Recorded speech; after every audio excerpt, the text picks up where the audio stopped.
Las opiniones expresadas por Chayo Busquets están avaladas por su amplia experiencia como terapeuta familiar y en el previo análisis de los casos que aquí se presentan. Bienvenidos. Esto es Chayo Contigo. Comenzamos. Siempre que se va a hablar de adolescencia, lo primero que tendríamos que entender es qué es. Y yo evito un poco hablar de la adolescencia en términos pues es la época de la vida en la que los chicos adolecen de una serie de cosas.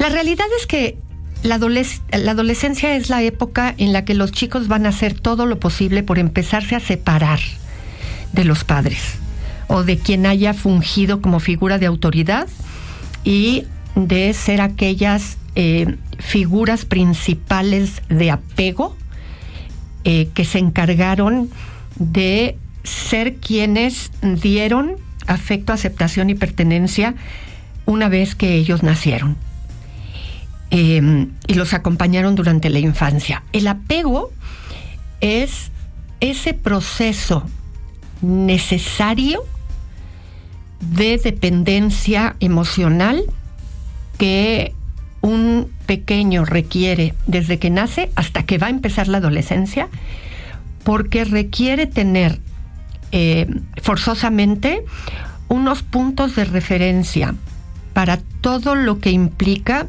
este proceso de imitación, en donde necesita ir formando su identidad. Y lo necesita hacer idealmente en un espacio seguro que le da todo lo necesario para poder brindarse de un esquema de seguridad que le da todo lo necesario para funcionar. Pero es tal la dependencia que cuando llega este proceso va a requerir separarse para empezar todo un camino que va a llevar a la vida adulta. Como siempre les digo, nadie quiere en la vida adulta encontrarse con alguien para hacer su vida que tiene mamitis o papitis. Nadie quiere eso. Entonces, este proceso de independencia va a ir empezando desde cosas muy bobas, ¿no? En la adolescencia. Y la base de este proceso va a ser fisiológico. Se producen hormonas sexuales que impactan a este chico o chica a nivel de su mente, a nivel de sus emociones y a nivel de sus pensamientos. Lo físico, bueno, es súper evidente, ¿no? Y eso va a dar lugar a los cambios, que vamos a hablar de eso un poco más adelante. Pero empieza a partir de los cambios físicos. Y en este proceso, la adolescencia se define como una época en donde ellos van a ir empezando a querer ellos tomar decisiones en su vida, desde cosas tan bobas como qué van a querer ponerse hoy de ropa, cómo van a querer tener el pelo, quiénes van a ser sus amigos, a dónde van a querer ir, a qué hora se quieren bañar, ¿no? Todo ese cúmulo de decisiones, ahora tengo que definirlas yo. Y entonces en casa pues empieza toda una serie de conflictos, ¿no? ¿A qué hora quiero recoger mi cuarto? ¿Cómo me gusta tenerlo? No invadas mi privacidad. Y toda esta serie de elementos en donde, bueno, si papá y mamá venían acostumbrados a decidir y a definir una serie de cosas, pues los chavos ahora ya no se van a dejar. Y entonces empieza el conflicto en su máxima expresión. Y vamos a tener que cambiar las estrategias a través de las cuales nos vamos a relacionar con ellos. ¿Qué van a querer hacer? Distancia. ¿De quiénes? De estas figuras. Cuando la adolescencia empieza, va a haber una serie de cambios. No me voy a entretener mucho en los cambios físicos porque la inmensa mayoría de ustedes ya los conocen, pero hay cambios a nivel del pensamiento, porque el tema de las hormonas es tan fuerte que influye en el pensamiento de los adolescentes y en las emociones de los adolescentes. Entonces, ¿qué pasa al nivel de los pensamientos? ¿Qué le acaba pasando al chico o a la chica? No importando de qué se trate.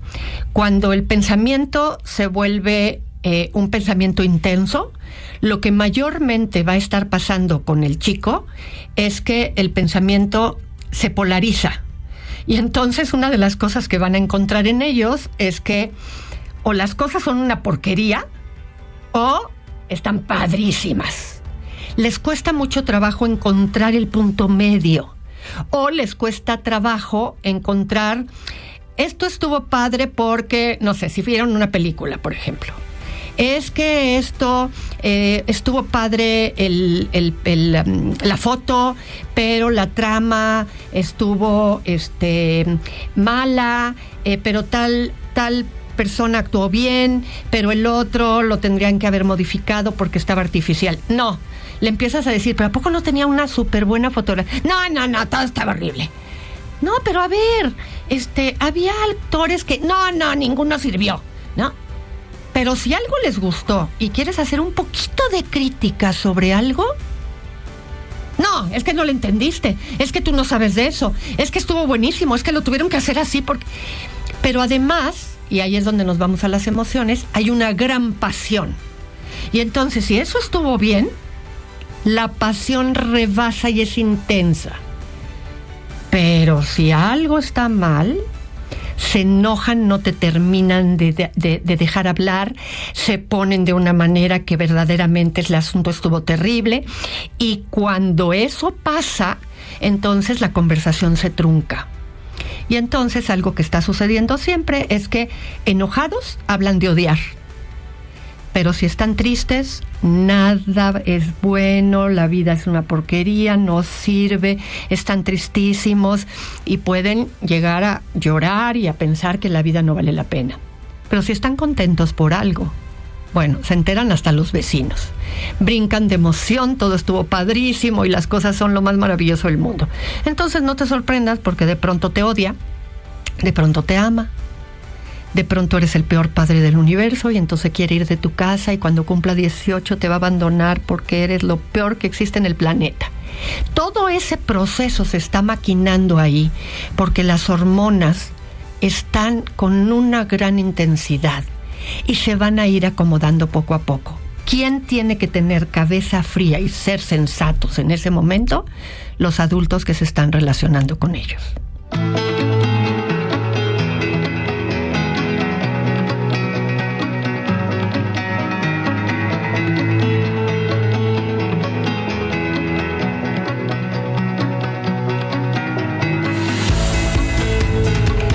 Ok, otra de las situacioncitas con las que nos topamos con los adolescentes son los malos modos, ¿no? Fulanito, ¿qué? ¿No?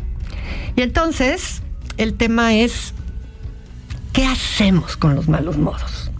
Una de las situaciones es, enrédate, ¿no? Enrédate con el mal modo. No me hables así. Ay, ¿así cómo? Así como me estás hablando. Si no te estoy diciendo nada, nomás te contesté, ¿no? Y entonces de ahí se arma un lío de los más patéticos del planeta, y entonces nos enojamos, y entonces gritamos, y entonces te azota la puerta, y se arma un reventón espantoso. Miren, los malos modos son una de esas cuestiones que aparecen por lo que hablábamos en un poco en el segmento anterior. Hay una situación de intensidad que hace que, sobre todo en la primera etapa de la adolescencia, ellos no se percaten de la intensidad con la que están respondiendo. Y entonces hay que tener mucho cuidado, porque cuando el adolescente te dice, ¿qué? Dile, ayúdame por favor a poner la mesa.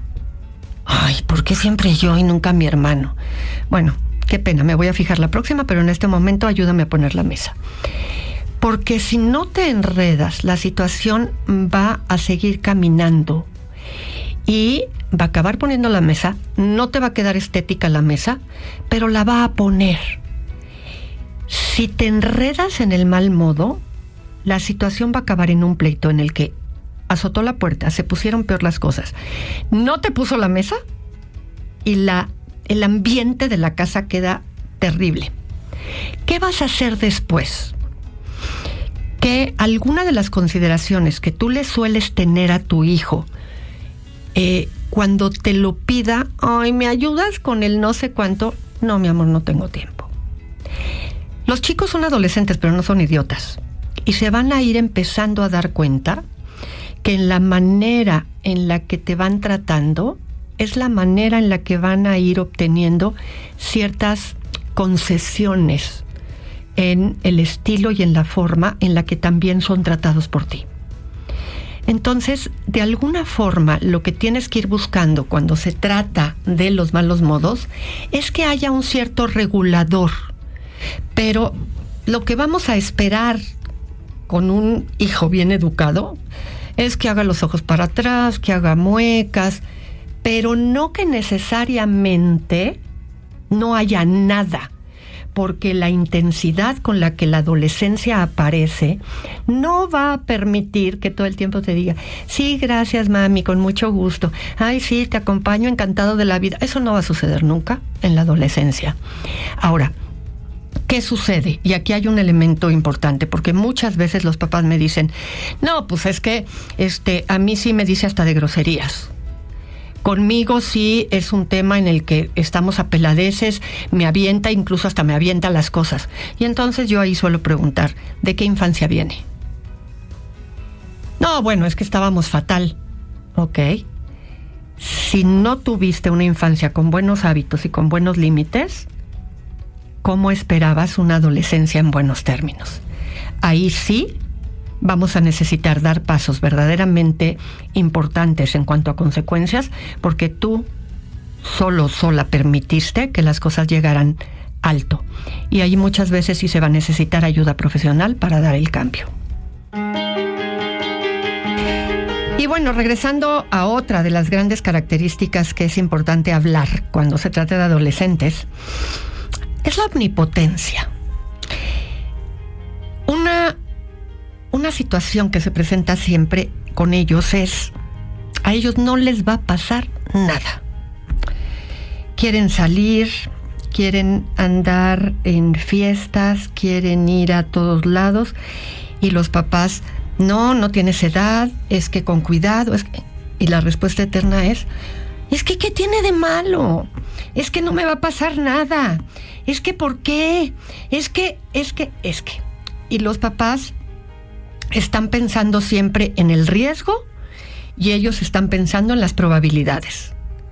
¿Qué probabilidad hay de que me pase algo? Y los papás piensan así sea el 1% de probabilidad, yo me muero si te pasa algo. Ellos quieren que los papás les tengan confianza, pero en realidad lo que están pidiendo es que les tengas fe. Es decir, que creas en que ellos son capaces de poder con el riesgo en todo momento. Y esto es una cuestión de algo que pasa en el cerebro. No es que ellos sean tontos, insisto.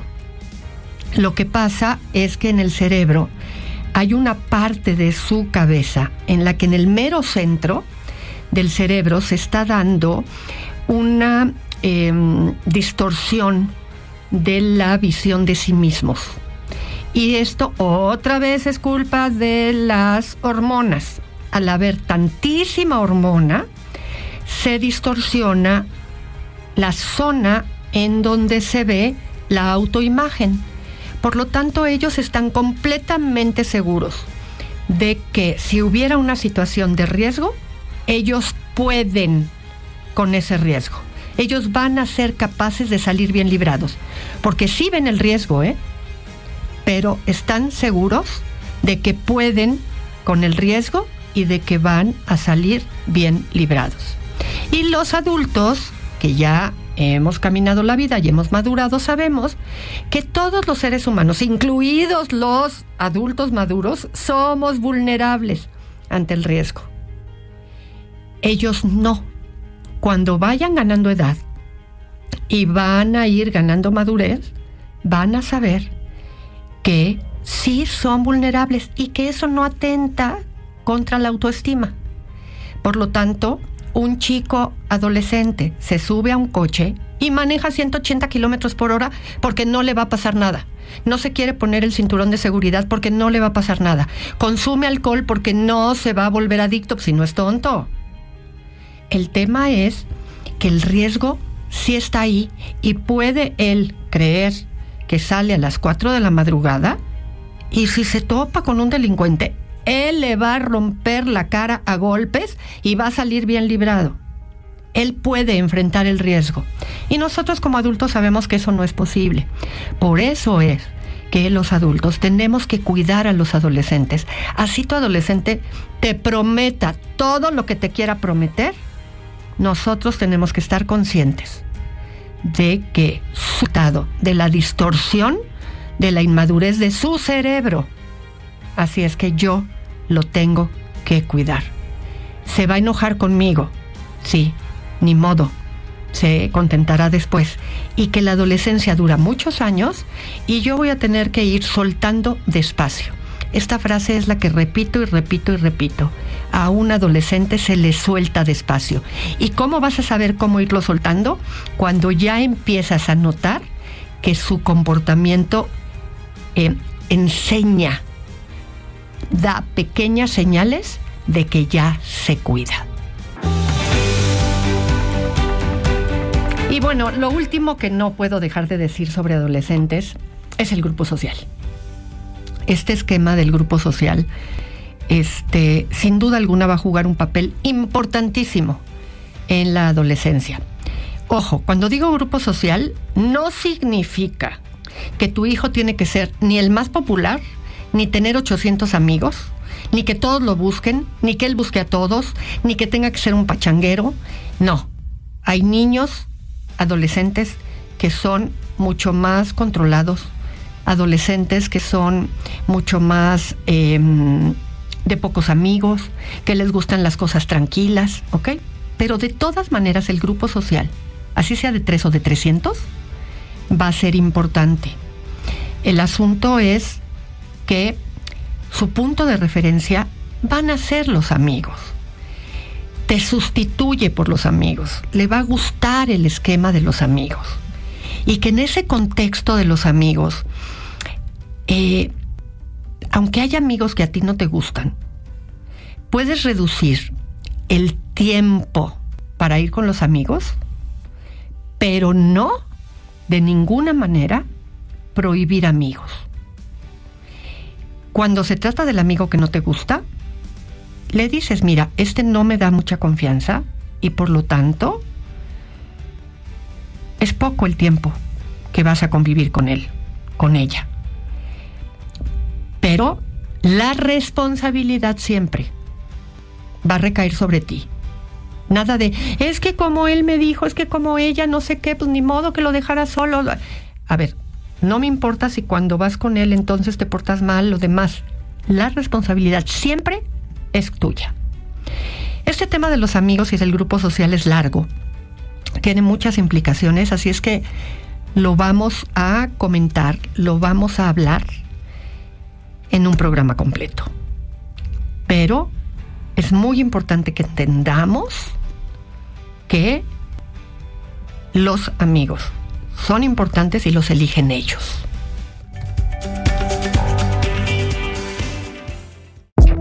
Audiocentro.